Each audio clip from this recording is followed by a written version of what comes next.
Insiden kecelakaan yang melibatkan dua bus Transjakarta terjadi di depan halte Cawang Ciliwung, tepatnya di Jalan MT Haryono, Jakarta Timur pada Senin tanggal 25 Oktober tahun 2021.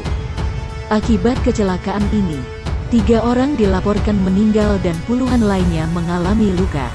Polisi hingga kini masih menyelidiki penyebab terjadinya kecelakaan bus tersebut. Kecelakaan 2 unit bus Transjakarta ini terjadi sekira pukul 8.45 waktu Indonesia Barat.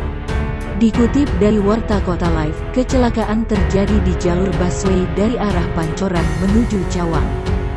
1 unit bus menyeruduk bus lain dari arah belakang. Dalam peristiwa ini, sebanyak 3 orang dilaporkan meninggal di tempat. Korban meninggal berasal dari bus yang menabrak sesama bus Transjakarta lain.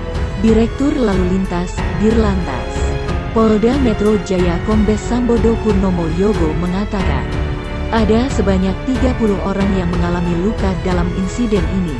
Menurut Sambodo, seluruh korban meninggal dibawa ke Rumah Sakit Polri Kramat Jati.